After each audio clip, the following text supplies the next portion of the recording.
Hello friends, I am Urmila Salunki. Welcome to Vivekananda academy of human excellence. छात्रों, आज हम 9वीं कक्षा का लेसन देखने वाले हैं जिसका नाम है एवरेस्ट मेरी शिखर यात्रा।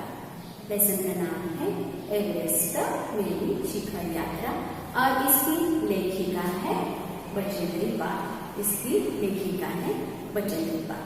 आप तो बचेंद्री पाल के बारे में जानते होंगे। यस, भारतीय पहली महिला की जो एवरेस्ट शिखर पर पहुंची थी उनका नाम है बचेंद्री पाल। उन्होंने ही अपनी जो अनुभव जो थे वह इस लेसन में क्या किए हैं इसका वर्णन किया हुआ है। तो अभी हम देखेंगे पहले बचेंद्री पाल के बारे में जानकारी। पहले किसके बारे में हम तो जानकारी देखेंगे? बचेंद्री पाल। बचेंद्री पाल का जन्म उत्तरांचल के चमोली जिले में बम्बा गांव में 24 मई 1954 को हुआ।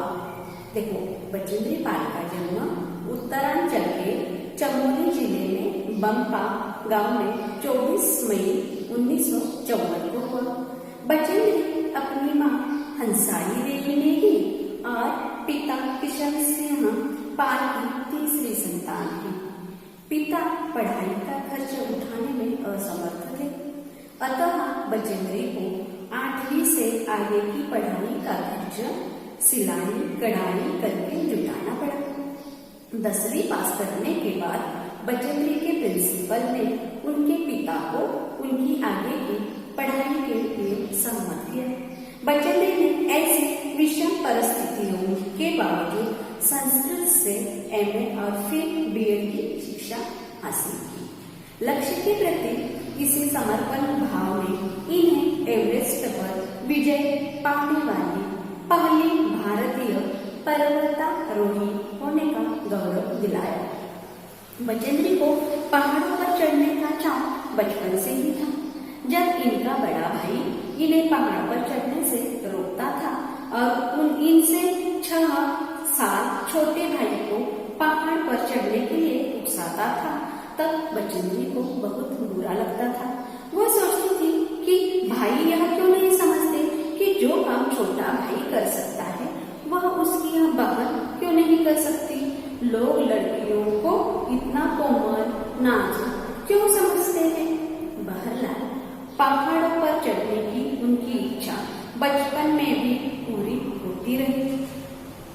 क्योंकि इनका परिवार साल के कुछ महीने एक ऊंचाई वाले गांव में बिताता था और कुछ महीने पहाड़ से नीचे तराई में बसे एक और गांव में। जिस मौसम में परिवार नीचे तराई वाले गांव में आ जाता था, उन महीनों में स्कूल जाने के लिए बचेंद्री को भी 5-6 मील पहाड़ की चढ़ाई चढ़नी और उतरनी पड़ती थी। इधर बचेंद्री की पढ़ाई पूरी हुई, उधर इंडियन माउंटेन फाउंडेशन ने एवरेस्ट अभियान पर जाने का साहस रखने वाली महिलाओं की खोज शुरू की। बचेंद्री इस अभियान में शामिल हो गई। ट्रेनिंग के दौरान बचेंद्री 7500 मीटर ऊंची मान चोटी पर सफलतापूर्वक चढ़ी। कई महीनों के अभ्यास के बाद आखिर वह दिन आ ही गया जब उन्होंने एवरेस्ट विजय के लिए प्रयास किया। बचेंद्री ने एवरेस्ट विजय की अपनी रोमांचक पर्वतारोहण यात्रा का संपूर्ण विवरण स्वयं ही कलमबद्ध किया है। तो उन्होंने खुद लिखा हुआ है और हमारे इस लेसन की लेखिका है बचेंद्री पाल। प्रस्तुत अंश उसी विवरण में से लिया गया है। यह रोमहर्षक अंश बचेंद्री के उस अंतिम पड़ाव से शिखर तक पहुंचकर तिरंगा लहराने के पल पल का ब्यौरा बयान करता है। ब्यौरा मतलब उसकी जानकारी। उसे पढ़ते हुए ऐसे लगता है मानो पाठक भी उनके कदम से कदम मिलाता हुआ सभी खतरों को खुद झेलता हुआ एवरेस्ट के शिखर पर जा रहा है। ये हो गया बचेंद्री पाल के बारे में जानकारी। अब हम देखेंगे लेसन। ठीक है, एवरेस्ट अभियान दल 7 मार्च को दिल्ली से काठमांडू के लिए हवाई जहाज से से चल दिया। देखो अभियान मतलब क्या होता है कि चढ़ाई। अभियान शब्द से तात्पर्य क्या है? चढ़ाई। यह जो एवरेस्ट अभियान, एवरेस्ट पर चढ़ने वालों का जो अभियान जो था, जो चढ़ाई करने वाले जो लोग थे, वह 7 मार्च को दिल्ली से काठमांडू के लिए हवाई जहाज से चल दिए। एक मजबूत अग्रिम दल बहुत पहले ही चला गया था। अग्रिम मतलब पहले जाने वाला, अग्रिम मतलब क्या? पहले जाने वाला जो एक दल था वह क्या हो गया? पहले चला गया था। और वह इसीलिए कि बेस कैंप में पहुंचने से पहले वहां का जो दुर्गम हिमपात के रास्तों को साफ कर सके। दुर्गम मतलब कठिन। वहां पर पहले इसलिए गए थे कि वहां का जो रास्ता था वह कठिन था, वहां पे बहुत सारा बर्फ का गिरा हुआ बर्फ था, उसको साफ करने के लिए ये जो अग्रिम जो दल था वह पहले पहुंचा था और उसके पीछे से बचेंद्रीपाल और उनका जो दल था वो पीछे से जाने वाले थे। नमचे बाजार शेरपा लैंड का एक सर्वाधिक महत्वपूर्ण नगरीय क्षेत्र है। नमचे बाजार शेरपा लैंड का एक सर्वाधिक महत्वपूर्ण नगरीय क्षेत्र है। अधिकांश शेरपा इसी स्थान तथा यहीं के आसपास के गांवों के होते हैं। देखो कि यहाँ के जो शेरपा है, शेरपा मतलब कौन से लोग? कि जो पर्वत पर चढ़ने वाले जो लोग हैं उनको क्या कहते हैं? शेरपा। और यहाँ शेरपा क्या होते हैं? यहाँ से ही आजू बाजू के गांव में ही रहने वाले हैं। कहाँ से? यह नमचे बाजार ही था, यह जहाँ से लेखिका ने सर्वप्रथम एवरेस्ट को निहारा। निहारना मतलब क्या?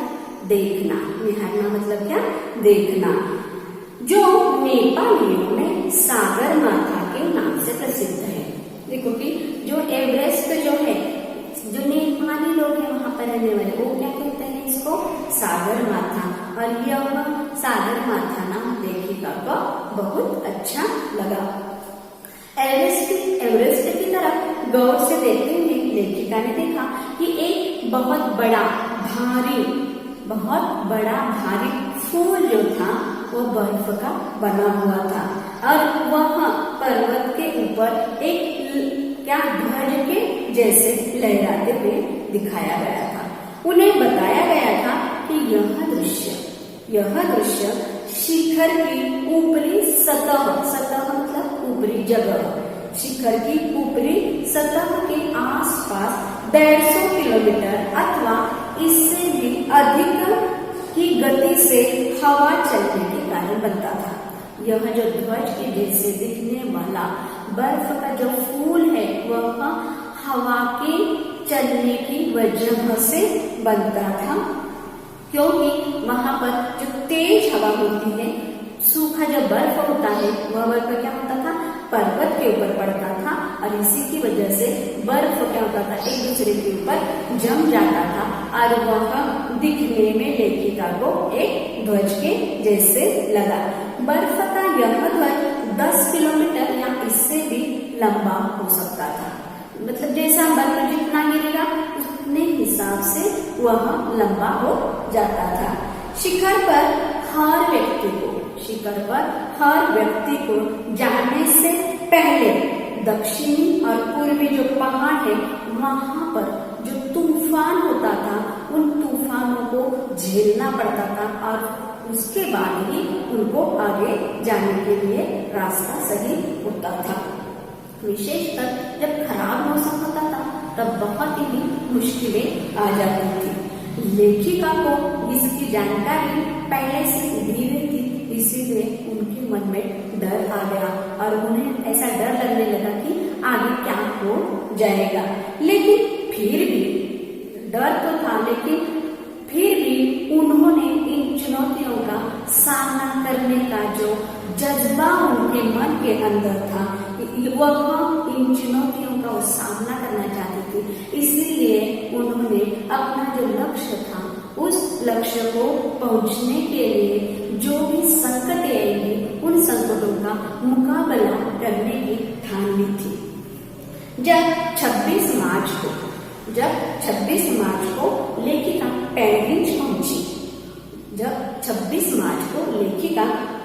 पहुंची, तो उन्हें हिमस्खलन। हिमस्खलन मतलब क्या? बर्फ का गिरना।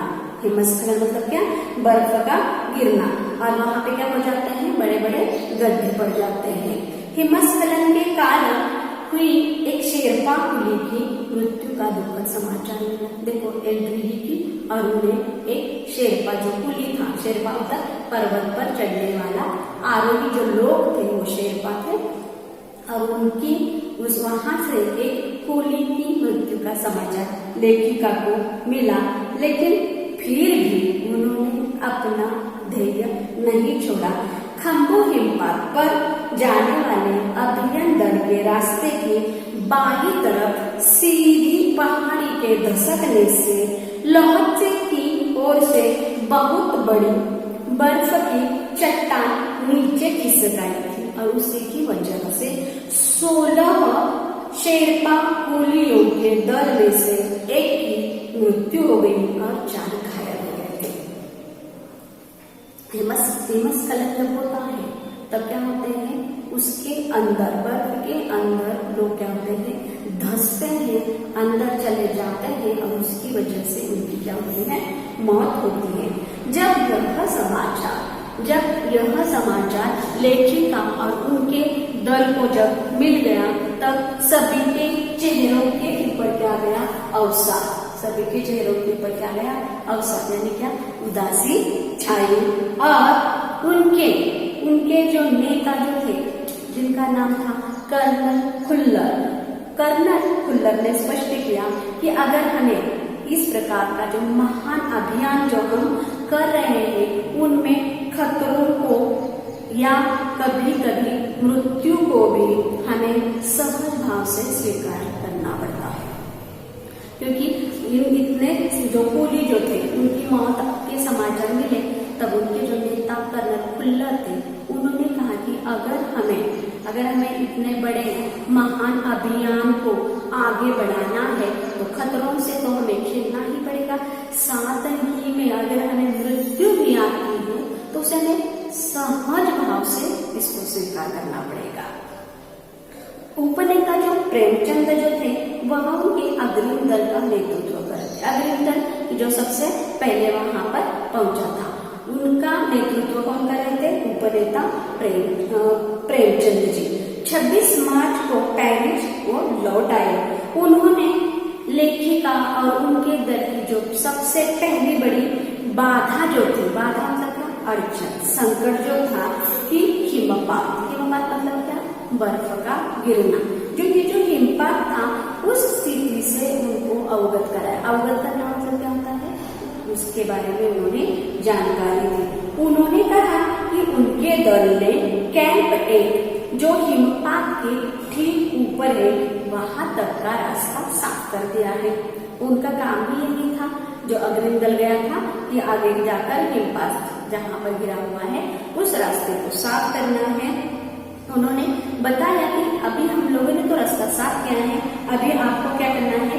पुल बनाकर, यह भी बताया कि पुल बनाकर रस्सियां बांधकर तथा झंडियों से रास्ता चिन्हित कर सभी बड़ी कठिनाइयों का जायजा लिया गया। जायजा मतलब क्या? कि उसका अंदाजा लिया गया है कि वहां पर परिश्रम किया गया है। रास्ता साफ किया हुआ है, रस्सियों से पुल बांधा हुआ है, झंडियों से रास्तों के ऊपर निशान लगाए हैं, और जो भी कठिनाइयां कौन सी आती हैं उसके बारे में भी जानकारी ली गई है। उन्होंने यह भी बताया कि ग्लेशियर बर्फ की नदी है। वहां पर ग्लेशियर किसको कहते हैं? बर्फ की नदी। वो क्या होते हैं कि जैसे बर्फ का बहुत भारी मात्रा में बर्फ आता है तो वह उस बर्फ की क्या बनती है? नदी, और इस बर्फ की नदी को कहते हैं ग्लेशियर। और ग्लेशियर बर्फ की नदी है और अभी बर्फ का गिरना बाकी है। अभी बर्फ का गिरना क्या है? जारी हो गया है, मतलब बर्फ गिर ही रहा है।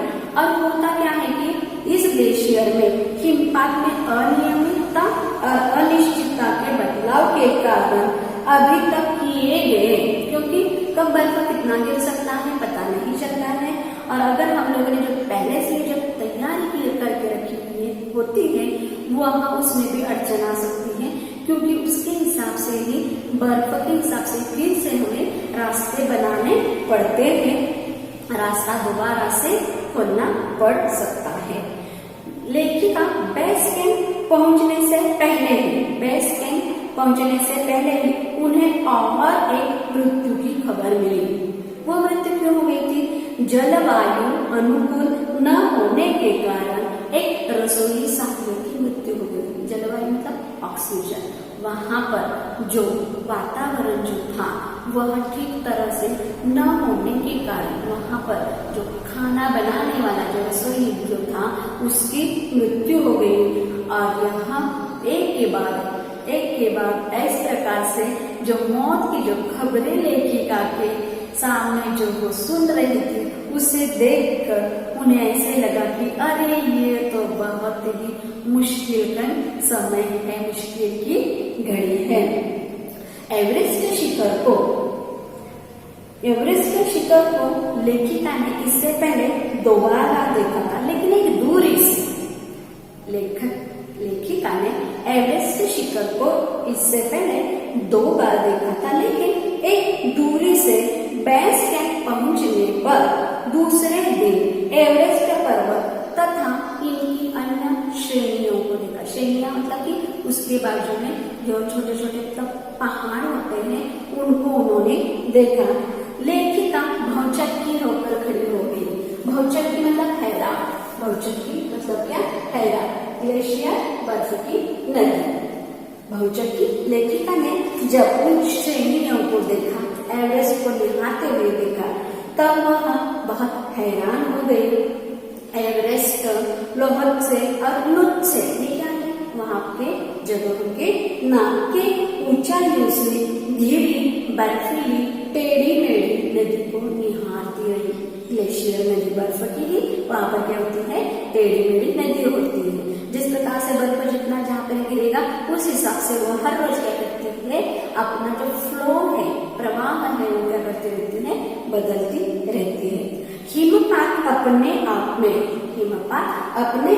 एक तरह से बर्फ के खंडों का अव्यवस्थित ढंग से गिरना ही था। देखो, हिमपात किसे कहते हैं?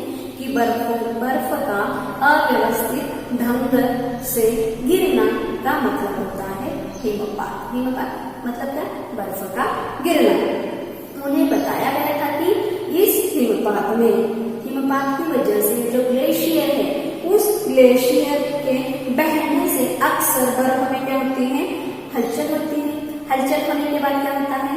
वहां की जो बर्फ की जो चट्टानें हैं क्या होती है? गिर जाती है। और अन्य कारणों से भी बहुत बार खतरनाक स्थिति भी वहां पर पैदा हो सकती है। सीधे धरातल पर दरार पड़ने का विचार और इस दरार को गहरे चौड़े हिम विदर्भ में बदल जाने का मात्र ख्याल ही डरावना था। देखो कि वहां पर बहुत बड़े बड़े बर्फ, वहां बर्फ क्या होते थे? खिसक जाते थे। खिसकने से क्या होता था? वह सीधे धरती तक, उसके अंदर क्या हो जाता था? दरार मतलब स्पेस होता था और अंदर एक जगह होती थी। और अगर इसमें अगर हम समझो फंस जाते हैं तो सीधे हम क्या जाएंगे? धरती के नीचे। और वो कैसे? बर्फ के बीच से। इससे भी ज्यादा और भयानक यह बात की जानकारी थी कि हमारे उनके संपूर्ण प्रवास के दौरान हिमपात लगभग 1 दर्जन आरोहियों और कुरियों को प्रतिदिन छूता रहेगा। देखो कि वहां पर चढ़ते समय जो भी लोग हैं उन सभी लोगों को इस हिमपात से क्या करना पड़ता है? मुकाबला करना पड़ता है। दूसरे दिन नए आने वाले अधिकांश सामान को हिमपात के आधे रास्ते तक लेखिका और उनके जो दल के जो सदस्य थे वो लेकर गए। मीनू मेहता उनके साथी जो थी, मीनू मेहता ने एक एल्यूमिनियम की सीढ़ियों से अस्थायी पुलों का बनाना, लट्ठों और रस्सियों का उपयोग, बर्फ की आड़ी तिरछी दीवारों पर रस्सियों को बांधना और हमारे अग्रिम दल के अभियांत्रिकी मतलब तकनीकी अभियांत्रिकी कार्यों के बारे में हमें विस्तृत जानकारी दिन जो डॉक्टर मीनू मेहता जो थी, उन्होंने उन्हें वहां पर कौन कौन से काम उन्हें करने पड़ेंगे, क्या क्या करना पड़ेगा, तो एल्यूमिनियम की जो सीढ़ी थी उसको अस्थायी पुलों का बनाना, फिर लट्ठों और रस्सियों से क्या करना है, पुल बनाना है, फिर बर्फ की आड़ी तिरछी दीवारों पर रस्सियों से बांधना है, और अग्रिम दल जो था उनके बारे में भी उन्होंने उन्हें डिटेल्स बताई कि अभी आप लोगों को करना क्या क्या है। तीसरा